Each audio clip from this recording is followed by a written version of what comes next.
Hello, everyone. Welcome. My name is Marilyn Shannon, and this is the Breaking Free Show. And I am so delighted to have you all here today. It's springtime, so it's a good time of year to celebrate and to just take it all in. So thank you for being here. I know your time is very precious, and we're delighted that you have chosen to spend it with us. And each and every week, we bring you such interesting shows. Sometimes I'm here just by myself, bringing you a topic, something to explore, something to expand our thinking, our hearts, our minds about. And other times I bring you the most incredible guests. So with that, I'm going to introduce my guest in just a second. I want to say hi to Amnon. Good morning. Good afternoon. Oh my Good goodness, afternoon. you got me there. I'm like, Afternoon. oh yes, good afternoon. How are you? Fine, how are you? I'm good, thank you. Happy belated Easter, happy Passover, Happy everything. happy everything, happy Monday. Happy Monday. And happy Monday and Easter and Passover to everybody out there. Hope you celebrated really lovely with your family and your friends, and you ate good food and you went on Easter hunts and had a good time. Right? Right. All right. So on with the show. And I want to remind everyone, this is your show. So please feel free during the show, any point in time, to give us a call anytime you want. You can call us at 919-518-9773. That's if you have access to a phone and a phone line. Or you can Skype in with us anytime you like to computers, that's plural, 2K voice, right? Right. And don't worry about it. People normally associate Skype with video. Oh, yeah, right. Computers 2K voice says that it's only audio. We're not going to see you, so don't Yes. worry. So you can be in your PJs. Yeah. It's quite all right. But anytime you have a comment, you have a question, because you might have a comment or a question or two during this show. You are going to want to call us, and we are going to want to have you call us. So please feel free to do that. And you also can take part in our chat, which is right next to the video. You can put your name, nickname, whatever you like, and then there's all kinds of comments and things going on there. So feel free to engage with us as much as you like, and we'll certainly take questions out of the chat. So I want to introduce to you Denee, Dr. Denee Jordan, who's been a clinical psychologist, licensed clinical psychologist for 26 years. And I am so delighted to have her. You're going to love it. So take notes. This is going to be fun, and you're going to learn, and you're going to take notes, and it's going to be a show that you will take away something major, I'm telling you, for that fact. So with that, let me introduce Dr. Denee Jordan. Welcome. Thank you for having me. I'm so glad to be here. It is a pleasure to have you. We had a lot of time to chat before the show, and I'm excited because I kept saying, oh, no, we can't talk about that, or no, we can't talk about that because I want to talk about it here with all of you. So, Denee, why don't you give a little bit of background about who you are so our audience has a good concept of who they're listening to and who they're going to learn from. Okay. Well, as you said, actually, that 26 years has now grown into closer to 30. Sometime I'm going to have to change that. Time has been flying by. But I've been a psychologist and a marriage and family therapist now for about 30 years. And I've worked with all sorts of different populations in all sorts of different environments. And I've mostly worked in the public sector, which means I've mostly worked with at-risk families, inmates, emotionally disturbed children, and the very seriously mentally ill. And really, in the whole course of that, what I've learned is that we're all basically the same as human beings. And we all want to feel safe, valuable, and connected. And the way that we do that is very different. And to feel safe, valuable, and connected, and working with that premise with my clients really led me to create a perspective that I call already well. So first of all, before we go into already well, what led you to becoming a clinical psychologist in this arena? Well, that's an interesting story. Probably you haven't heard before. I'm actually a retired ballet dancer. And I danced for about 30 years. And so I traveled a lot and knew that at some point in time, I was going to need to make a better living than I was making. So while I was traveling, I went to 9 different colleges and took classes here and there. I mean, all over the country in Hawaii. And finally, I went to a counselor that said, you know, Denee, you almost have a bachelor's degree in psychology. And I said, that sounds fun. I love people. And really, that's what started my direction towards being a psychologist. Obviously, after getting a bachelor's degree, I needed to focus more time and retired from dancing and went ahead and pursued my master's degree and my doctorate in psychology. That is a fascinating story. So my career was chosen for me, we can say. Yeah, I wonder how many of our careers have been chosen for us as well. Right. Really. It's true. So that's an interesting story. So ballerina becoming a psychologist.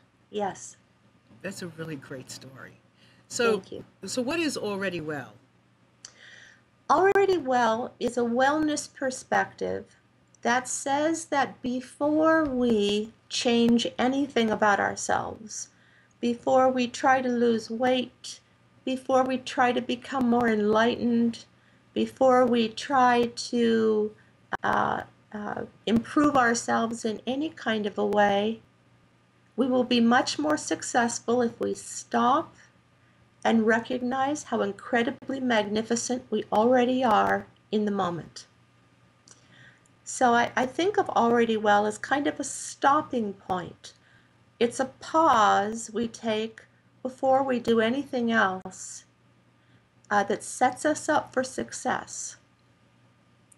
So it's recognizing our magnificence, including the things we think are wrong with us, the things that we think we've done that we're ashamed of, our failures, our successes.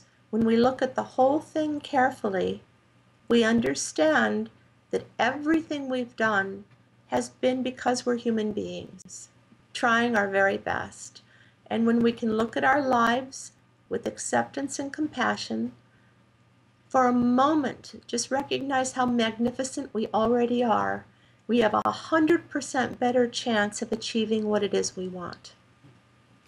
So I understand you work with several different populations. So Yes. you've worked with schizophrenia, eating disorders, addictions, I mean, it sounds like you really do work with all kinds, and you go from one end to the other, and it doesn't matter because you work a whole person. I understand Yes, that, yes. right? So Yes. however that person is manifesting, or whatever their, what do you call it? What you don't call what do you call it? You don't call schizophrenia. What do you call schizophrenia? Schizophrenia is a serious mental illness. Mental illness. So whether they have a Yes. mental illness or an emotional illness or some disease of some sort or imbalance, you work a Yes. whole person. So how do you work with Already Well with somebody who, what's the worst? What's the most difficult population to work with to understand what Already Well is? Well, like I said, I think really what I've come to see is that when I sit down and talk to people, regardless of what's wrong with them, we're just so much the same. And it's really what the outside world thinks is the worst. I think what the outside world would look at and think was the worst was probably schizophrenia. And so most people that have schizophrenia, that have been in the system for any length of time, what the normal, in quotes, the normal world tries to help them with is their symptoms. And the normal world, or the regular world, sees these people as really sick and says, what can we do to help you with your symptoms? So you're talking about band-aiding. I'm talking about really focusing on what's negative. You know, what they're doing, what they're not doing, hearing their voices, not getting a job, being homeless, saying crazy things, making scary choices. These are all the things that are the focus of treatment, and I don't think they should be. I think they're important, But I like to sit down with anyone as a whole human being and say, tell me about you. And what I will discover is that no matter who we are, we have done incredible things. And even the craziest things we've done, we have a reason for them inside of us. And that we all have worked very, very, very hard to survive. So actually, I specialize in schizophrenia. And when I began to focus on my clients' strengths, when I began to focus on what it was they can do, on the remarkable human beings they are, on their artistry, on their humor, on their interesting ways of looking at things, and I began to give them credit for that. I began to really emphasize their whole person. They started to get better, and that they were really my first group of teachers in this, using this perspective. Yes. They're amazing. Yeah, you're so right, because sometimes people will say when you're writing a blog, excuse me, address a problem, in writing how to get rid of this or how to get rid of that. And I always have a hard time doing that. All the marketers will say, address a problem, to draw attention to whatever you're writing. And I've always had a hard time doing that because I don't want to start with the problem. Exactly. Right. And really, when we look at it, a problem is not a problem. Right. A problem is that the way that we're trying to resolve something isn't working. I like to look at it as a skill set. If I have a problem in my life, it means that my perspective needs to change, my behavior needs to change, but it's not because I'm bad or wrong. It's because I'm missing a skill that I need to resolve something in a loving, more productive way. All I can say is yes. Yes, that's all yes, I totally get that. So thank you so much for putting it that way, because that really does make a difference. So there aren't any bad people. I'm sorry. Yeah, no, you're right. There are people that for some reason are broken, and maybe it isn't possible for them to mend in a way that is going to be adequate for them to function. But generally speaking, we aren't born bad. We're born as gracious masterpieces. Right.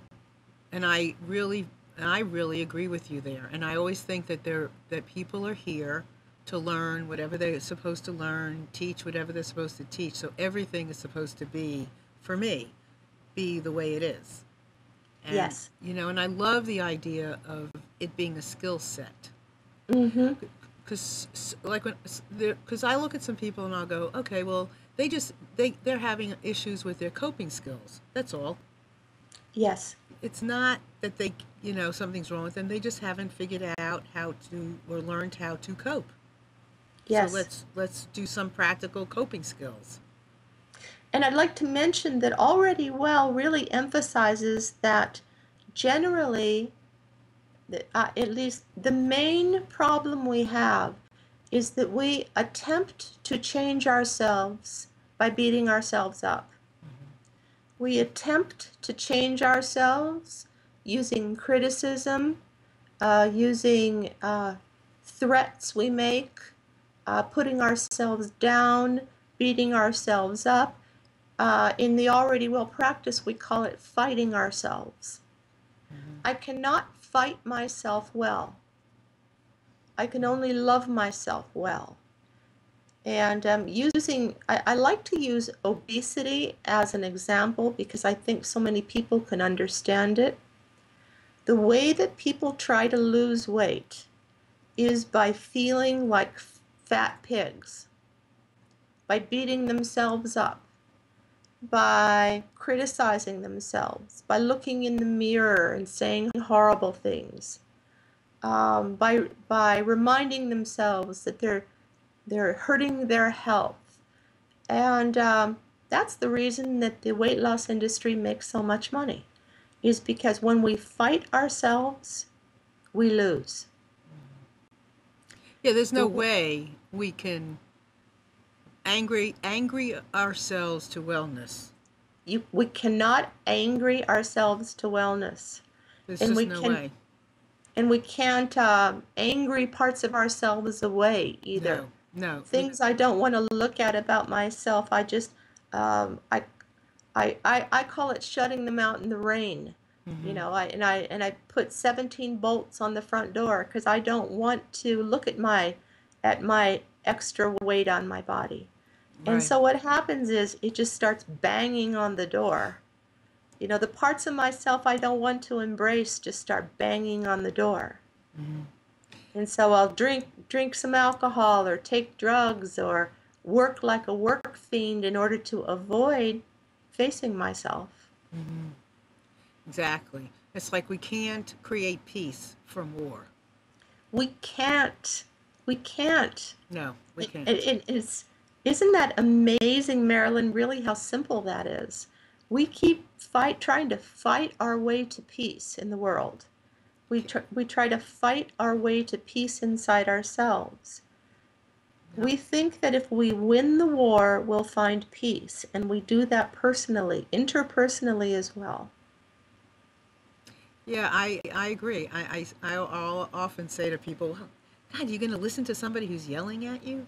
I mean, you can't listen to, how are you going to listen to somebody who's yelling at you? So if you're not, why would you yell at yourself?" Yes, and we do. And we do. And I think so it's so beautiful to know that, somebody, we had a beautiful woman on the show, I don't know how many years ago, and her last name was Sykes, Dr. Sykes. She did a TED Talk, and she's schizophrenic. Oh, I love it. And she was amazing. She's a law professor, and she described what it was like. I know this woman. You do? Yeah, I'm familiar with her. I'm embarrassed I can't remember her name. She is amazing. She's amazing. Her last name is Sykes. Yes. Dr. Catherine Sykes, Elizabeth Sykes, something. She was amazing. I mean, when she left the show, I had a whole new attitude about mental illness because I saw that she was no different. Seeing her in the way I saw her, she was no different. Right. She explained what it was like when she wasn't on her meds, and she explained what it was like when she was on her meds. And the love that she has around her, she has a loving husband, and it's whatever it is, mental illness, and she's a remarkable woman and able to talk about it in such a way that it brought it home. It wasn't just out there in a way that I couldn't grasp. She brought it in so I could touch it, Yes. Yeah, it's amazing. And another thing too is we love to talk about them, them with mental illness and them. It's so interesting to me even today to sit in a very professional clinical meeting with all of us normal people, of which none of us are, sitting around talking about what we need to do for those really sick people. And mental illness, we all have mental illness, meaning that if the definition is that we're having trouble functioning in life, we all do. And I like to look at it more as a continuum, like where am I on the continuum? Not necessarily am I healthy or not, but we all struggle with being human beings. It's not easy. We all have depression at times. Ellen Sachs. Yeah. That's right. That's right. Her name is Ellen Sachs. I actually went to a training she gave. But we're all on the continuum, in my opinion. And if we don't think we are, we're in denial. So let me ask you something about you personally. Sure. Because I can see that you have this perception, this very keen, intuitive perception, and it flows out of you. You have the words. You understand. You really understand it. Really, really, really understand it.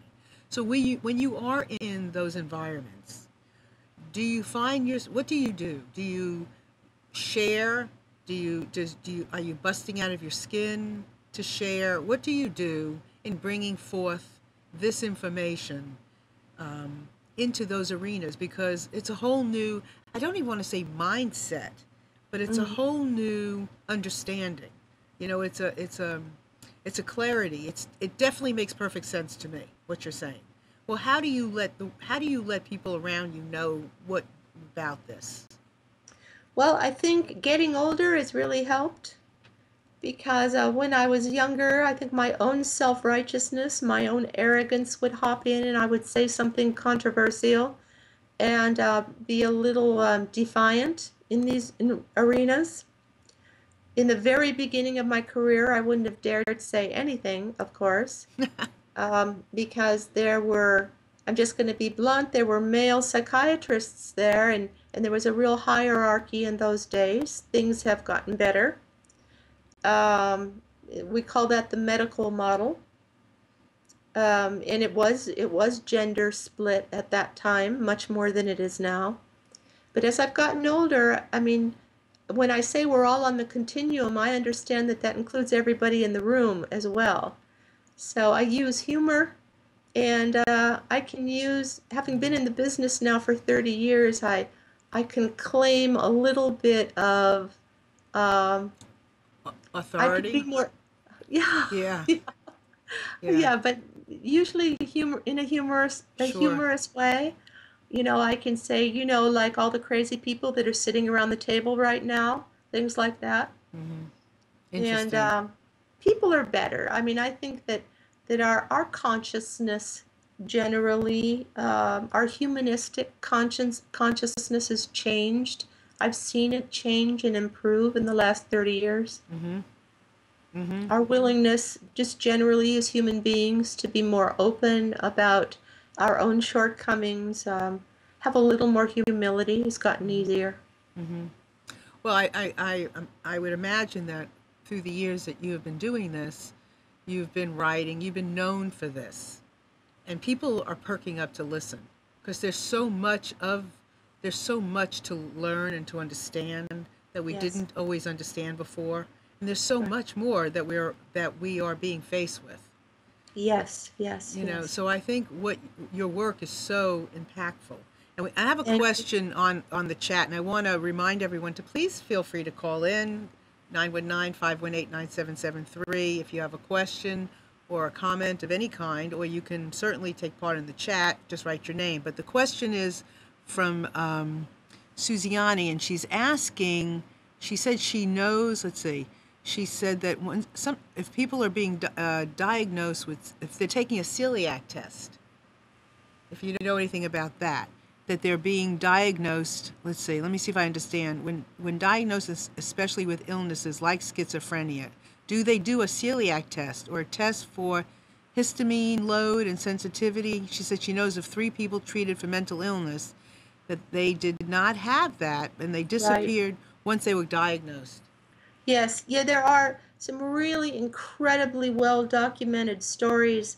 Again, I don't have the information at hand, but there was a story that I read online not too long ago of a young lady who was diagnosed with mental illness and treated with, and she was very young. I think she was diagnosed at like 16 and treated for a number of years with very serious antipsychotics. And as it turned out, she had another illness, and I forget what it is, but it was a medical illness, and it was related to the histamine in her brain. As a matter of course, those tests are not being done yet. No, they aren't. Um, I'm sure in certain circles they're done more, but I will say, working in mainstream, Los Angeles County is the largest mental health department of mental health the country, that those tests are not being run as a matter of course. Really No, interesting. I guess I'm just making a judgment, but we're spending so much time on trying to fix it. We're right. not looking beyond. So tell me, what are some of the challenges that you have faced, and that brought you where you are, and how did you overcome them? Well, I think my main the main obstacle for me that has circled back around and kind of brought my whole career together is I was a successful psychologist, and I was dancing actually at the same time for a number of years, and I was doing all these things and getting promotions at work, and I couldn't be happy. Yeah. And so when I mentioned schizophrenia in developing already well, which dovetailed really into, at the time, my own crises. And that crisis was that I was completely depressed, um, drinking too much, having a very hard time, and I would go to work and fix all the sick people. And the truth is that my life was not working, and I had to get off the roller coaster. I had uh, I had done everything I could to be successful, Marilyn, and I was miserable. And I had to realize that I also interpersonally was not looking at my whole humanness. And that until I could recognize that I was already successful, I was already magnificent, I was already a perfect example of a human being, I was not going to be able to find the happiness and contentment in my life that I needed. So those two things dovetailed together to create already well. Ah, yeah, you brought a smile to my face. I was thinking of having seen Eckhart Tolle years ago in a conference, and he sat on the the stage for just maybe it was 3 minutes, 4 minutes, and said nothing. And the Mm-hmm. name of the conference was In the Pursuit of Happiness. And he Mm-hmm. said, that's not right. Because if we're Right. always in pursuit, we're not there. So you just struck a chord with Right. me when you were talking about our Yes. humanness, because if we're in the pursuit of humanness, we're never going to be. We're never. What's pursuit mean? We'll never. Right. We've Yeah. got to accept it now. Exactly. And to become successful carries with it the implication that we aren't, Hmm. and with the implication that we're not, we never will be. And Exactly. I do want to emphasize, having worked with this concept now for a number of years, that it sounds easy, but it's not. We are so brainwashed, so indoctrinated into believing that who we are, what we have, even if is not enough. We fight everything. We fight cancer. We fight poverty. We fight. When you fight, you can't win. I'm a cancer survivor. Okay, cancer wasn't fighting me. Cancer, in fact, was my body's not healthy but very natural reaction to the way I was living. Cancer wasn't my enemy. I was my enemy. And I was going to fight cancer, and I was going to fight to get ahead in my life. And even as you and I speak right this minute, to acknowledge our own resistance right this second to being absolutely magnificent. I don't know about you, but my head instantly goes into the other 6 things I have planned to do today. Can I accept my magnificence with all of my flaws and my faults right this second? It takes practice. It's difficult to do. So what are some of the things that you did, or that you would suggest, or give us a taste of what somebody can do? Like, I know when we first were starting to talk before the show started, I was saying some things and I said, no, that's not what I want to say. I heard myself say things that just doesn't fit anymore. And I Right? very often, even I could be standing up in front of a room full of people, and my mouth will start, but right, and then but my soul, or my Right. energy, or my whatever you call it, I don't know what it is, will hear it and say, no, Marilyn, that's not where you are anymore. Or that's not the message you want to put out to yourself or somebody else. So I will stop myself in the middle, and I will use humor or whatever, or share. exactly why I Yeah, good stopped. for you. You know, so what would you suggest? Well, people are Bravo. listening. What are some practical things people can do to work on this acceptance? Well, in my practice, what I do is I have my clients name their characters. And I had mentioned earlier on, we lock out excuse me, we lock out some of our characters in the rain. Excuse me, maybe our temper. Um, we lock out the person that overeats. I'm going to cough 1 second, excuse me. We lock out parts of ourselves and that we don't want to face them. So I have named the parts of my personality.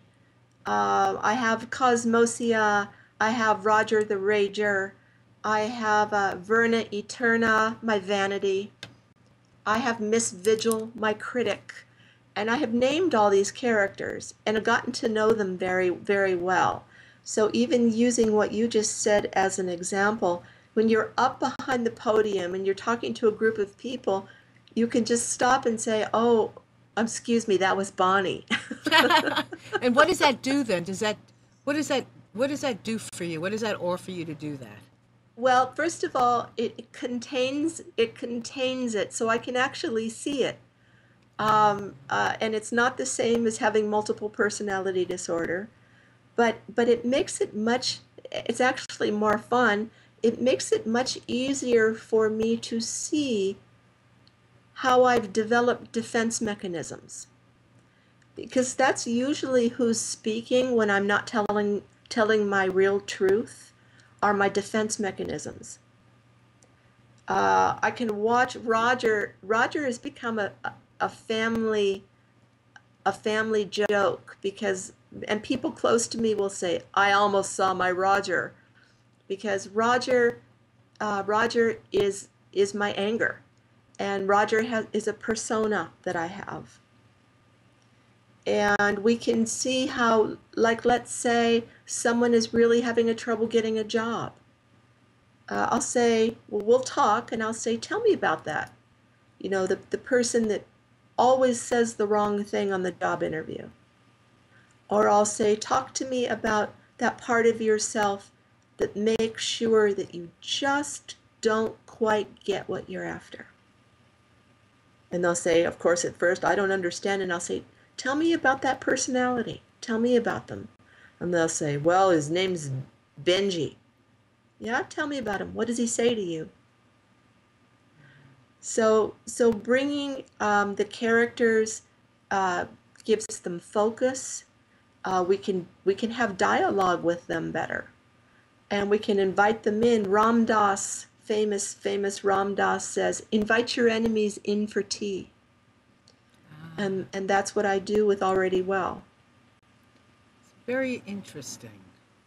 That's very interesting. So it's a cool way of labeling something so we can identify it. Yes, yes. It's called making real to heal. We make it real to heal. Interesting. And so could you show like, let's say, I wrote down what is it, Cosmosia? Yes. So what is Cosmosia. Yeah. Yes.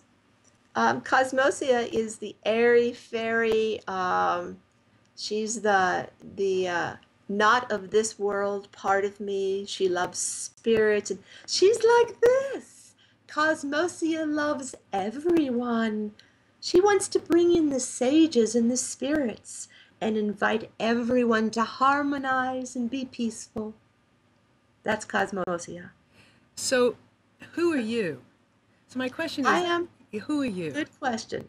I am Denee Jordan, and I am a perfect blend of mammal and spirit. I'm a perfect blend of my ego, which I don't believe we can get rid of or transcend. I'm a perfect blend of my ego and my spirit. And my ego and spirit come together. I call my spirit my wise woman. My wise woman and my spirit come together to run my life. And Denee is an integration of all of those characters. I've integrated my cosmic self. I've integrated with love my vanity. I've integrated with love my very hard on me critic. I've integrated these characters, and when they spring up in my life, I can identify them. So you, Denee, Yes. are when Denee is acknowledging your angry side, or your this side, or your that side, you are accepting of those sides. Absolutely. Right? Because you're all okay, and so you are able to so you're able to move forward and not have that side take over, because Denee is Love it. Is that right? Marilyn, that's perfect. Yes, because when we make friends with ourselves, the wise part of us naturally emerges. My wise woman is running my life much more than she ever did. And when I am accepting myself with love and compassion, my wisest part of myself can run my life. When I reject parts of myself, when I reject the part of me that overeats, when I reject her, she just gets worse. Right. You know, I read this book a couple of months ago. I guess I started in November. It was called 40 Days of Miracles by Melody Beattie. Are you familiar with it? Yes, I am. Mm-hmm.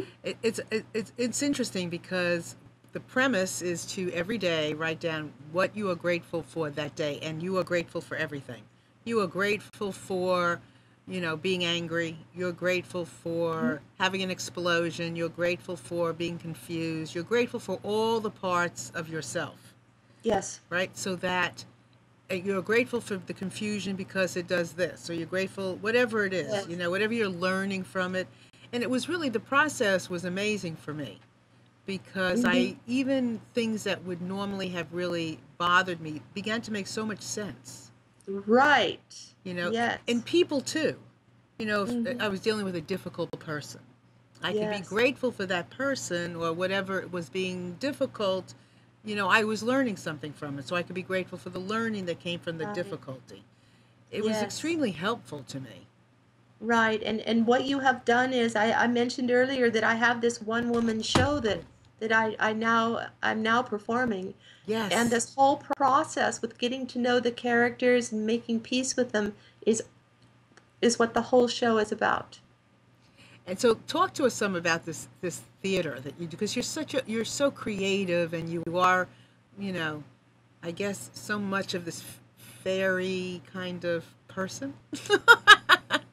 Tell us about the theater, and Well, what's nice about the theater is I've been able to bring my so many years on stage together with psychology and with my desire to really help folks. And the play is about, I have actually on the stage, there's a row of 6 chairs facing upwards. They're not facing the audience. And on top of the chairs are a series of 6 wigs and music, and I introduce all these characters. I actually act them out and speak with the audience in between each character. And Denee, my natural self, talks about what it's like to really live with Roger the Rager. And Roger the Rager in the play is a pretty foul-mouthed, outrageous sort of guy. I mean, he wears a black leather jacket and, says the F word, and he's angry. And the play shows how I embrace him and I thank him for his anger. And I say in the play, thank you for keeping me safe when I didn't know what else to do. Let me interrupt you 1 second. So who is your audience? Who comes to this? It's a regular theater audience. Okay. We had 6 performances in Hollywood, at the Lounge Theater and the Hudson Theater. We will be performing at the Hollywood Fringe Festival in June. And hopefully we'll be going to New York actually in the fall or the winter. So doing this theater, how has that impacted your life? Oh, tremendously. Um, for one thing, it has pushed me. We all, I think, have that edge where we might go up to it, but we're not going to cross it. As far as taking risks in our lives, as far as maybe, being afraid and going forward. And this play has definitely pushed me past my edge. So as a human being, I'm really grateful for the opportunity to grow. So do you have a character that does push to the edge? Or is that Denee? No, it's Denee. It's Denee. It's Denee's willingness to take this whole story. It's very personal. There isn't much that's left unrevealed about my own struggles, about my own shortcomings, and to just put it on stage for all to see in an effort to encourage other people to do the same thing. And this show is connected to a workshop. So people can opt to come to a workshop where we go through a very similar process with them themselves in a much safer, more intimate environment where there, of course, is not an audience. Right. Except for themselves. Yes. Yeah, they're the biggest audience. Yes, and they become a group, and we actually work with their characters and develop them and share them, that it's in an intimate, very safe, supported workshop. Lovely. I love the whole idea. And there's a question. We have a question. So do you find that certain clients are more responsive to your making it real to heal approach? I would say that everybody is very open to it eventually. I have found that 99% of the people that I work with, if I am authentic with them, they feel safer and are more willing to be authentic with me. I think the secret is in my willingness to be real, my willingness to not be an expert on their lives, which I'm not. I would say generally, people are open to it, but sometimes it takes certain people more time to get comfortable. Everybody's different. Everybody's different. And I always say in my coaching practice when I'm sitting, I always tell people I sit in my chair ethically. Not because I'm void of having a life of all kinds of caca-ness and stuff. I'm not. So I sit in my chair ethically. I sit there because I've lived a life that, I can say, whoops, I understand that. And, I understand you can feel that way because, I understand it. I've lived those things, a lot of those things. And right.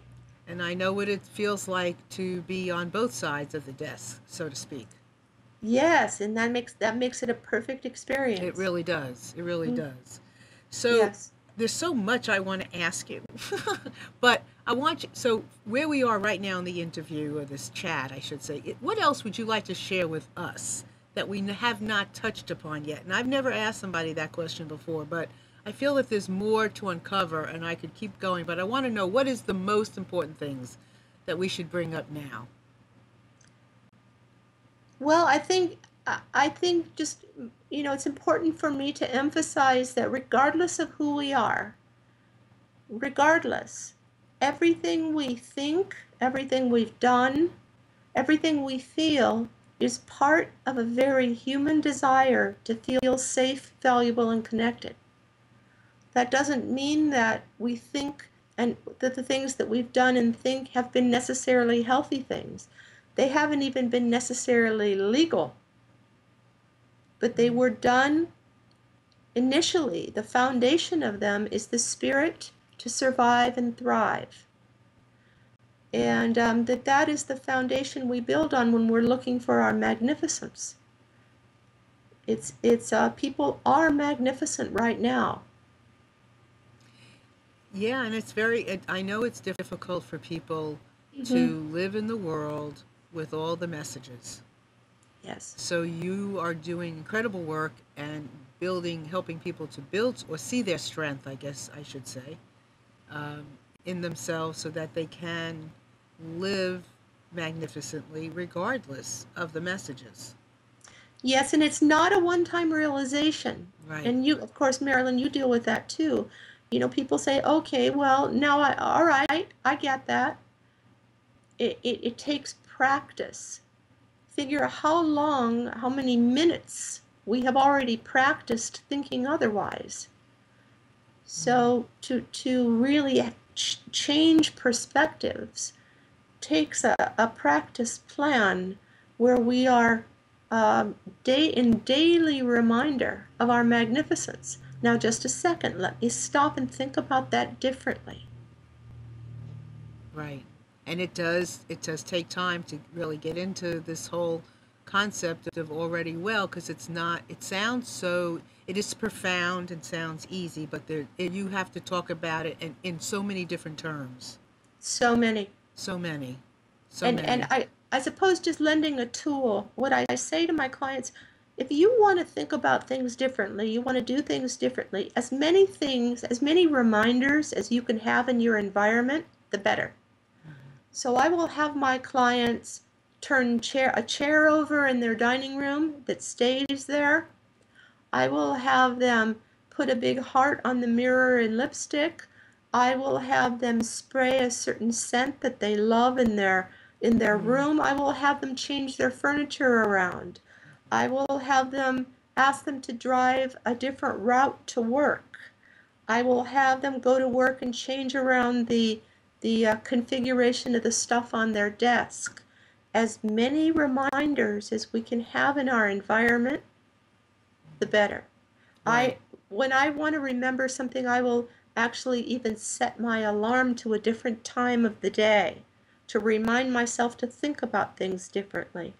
So as many external reminders as we can place in our lives help us to remember to change how we're thinking. Exactly. You're changing the energy of Yes. what's around. Beautiful. I see we have a question on the chat, which that there are some answers for, but I think we could maybe take it a little deeper. The difference between a psychiatrist and a psychologist. Okay. They're very different. Um, a psychiatrist is a medical doctor who specializes in mental illnesses. And a psychologist is not a medical doctor. A psychologist is trained in an entirely different way. Certainly, some of the areas cross over, and for example, understanding the brain, the way the brain functions, that would be similar.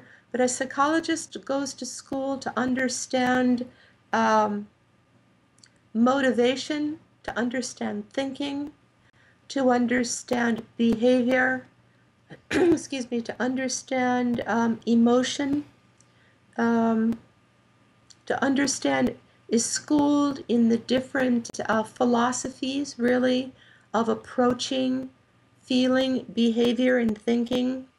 And a medical doctor's primary education is physical, just like a general practitioner would get. Hmm. The Perfect. foundation of their education is as a medical doctor. The foundation of a psychologist's education is psychotherapy. Yeah, I work. Actually, I've been fortunate enough to join a um, psychiatrist slash psychologist practice. Oh, So wow. as a life and business coach, I'm really, knock on wood, it's a real That's honor. amazing. It is amazing. It is Mm-hmm. amazing because they really have that foresight, Right. and it really is amazing. So I feel very fortunate to be able to do some of the work that I'm able to do and represent Yes. the people. Which also goes to show that this practice is progressive, which I love. Extreme, yes, very Yes. extremely, which Well, I love too. Yeah. that was not an accident. Thank you. Thank you, because it's not. There's nothing to say. Thank you. Right, Thank right. you. Well, you're so happiness is what? What is so? Is happiness a place that we can spend some time in? Is happiness a human um, condition? Yes and no, I Okay. think. Um, you had mentioned earlier about gratitude. Yeah. I think that, of course, happiness is different for each person. I watch my granddaughter, and happy for her is excited. I mean, I think that's what she would say. When she gets to go to Disneyland or she gets, to hunt for Easter eggs, she would say she was happy.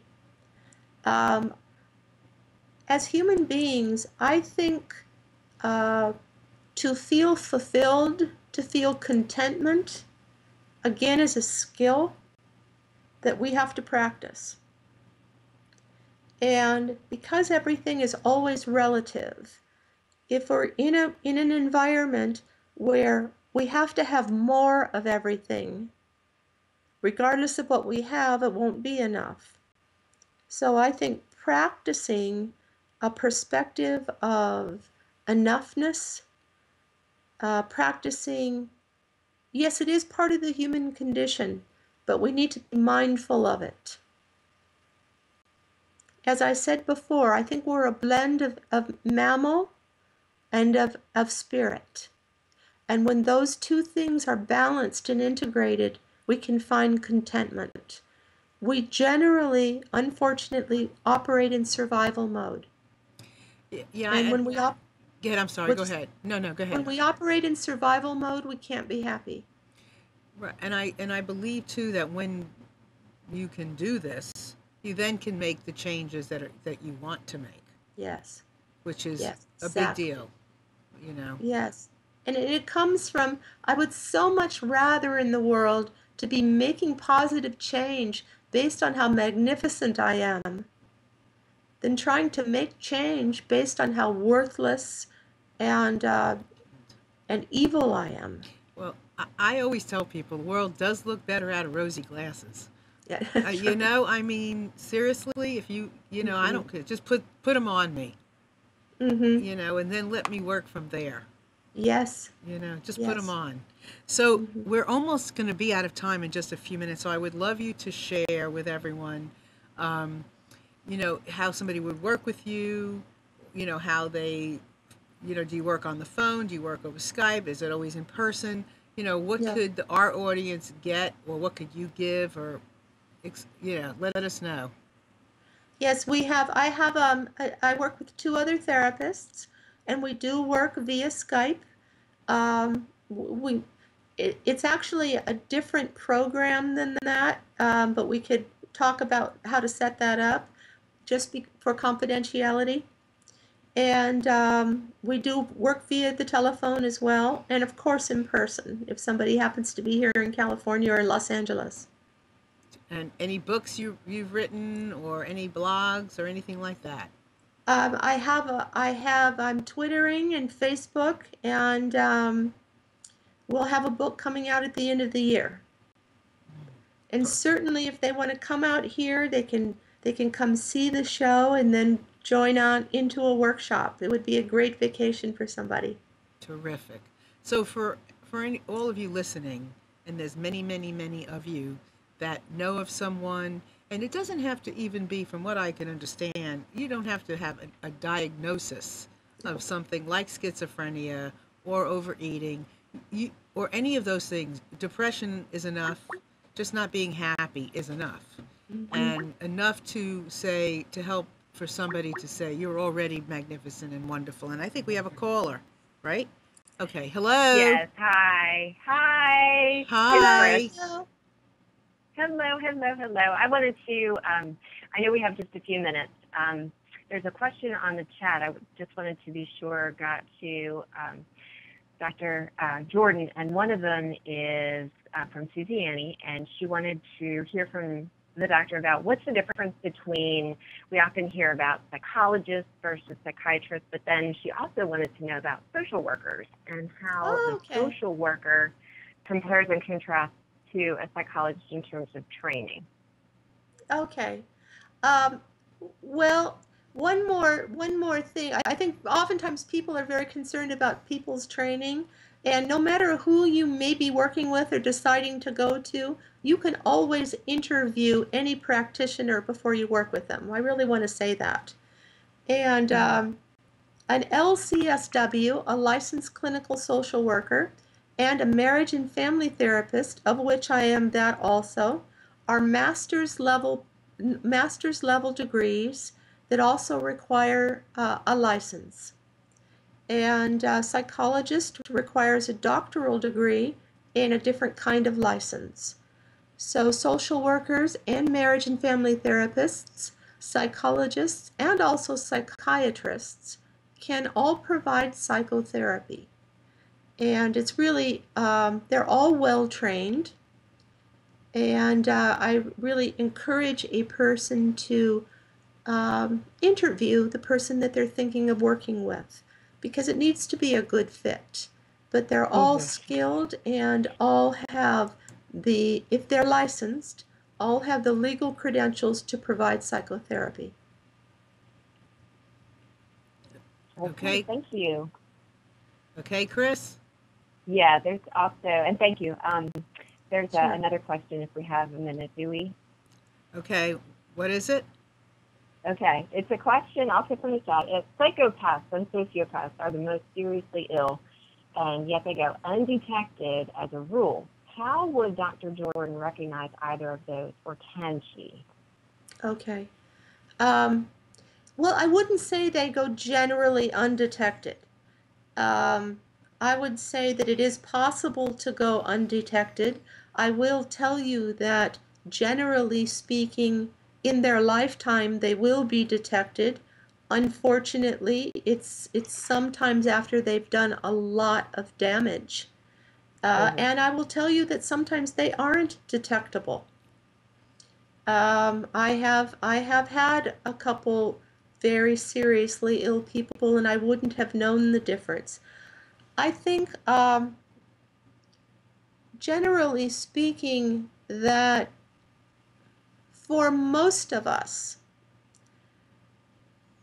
when we encounter someone who is psychopathic, something doesn't quite feel right, and that we need to pay attention to our intuition.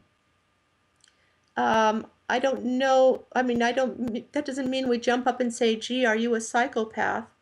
But that means that we pay attention to things that just seem too good all the time. And we do our best to avoid it. But it is a problem. There's no doubt about it. And psychopathology, go ahead. Were you going to say something, Chris? Oh. No, go ahead. Go ahead. Yeah. But it is scary. And yes, they do exist. And yes, they can go undetected. I'm old enough now that anyone that I suspected of being a psychopath or sociopathic, eventually things don't work out. We usually catch them up in some sort of a way. But that's not to say that they aren't dangerous and that they can't do damage, because they can. God bless them.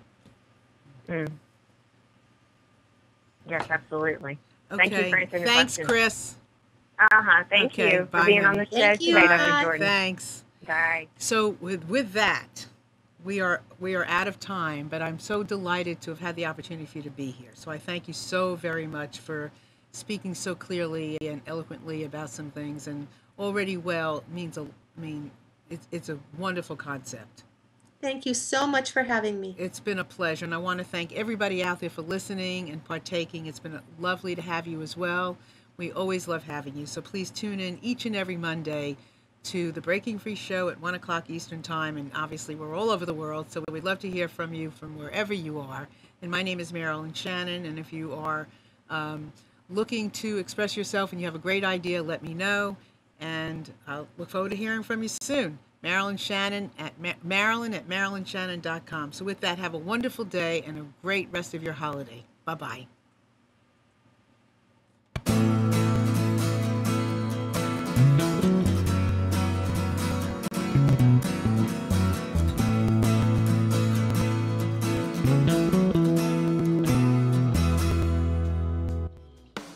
You are tuned to the Nissan Communications Network. Our weekly lineup of call-in programs includes Computers 2K Now with Amnon Nissan, Health In with Debbie Bruck, Breaking Free with Marilyn Shannon, Lessons of Vietnam with NCVVI members, The Tanya Love Show, Your Healthy Pet with Gisela DiCarlo. And if you tuned in too late, you can always watch each program in its entirety or download an MP3 audio file of it at www.nissancommunications.com. Sponsored by Atomus.com, makers of quality video recorders and converters for professionals, CarolinaApparel.com, and DeltaForce.net.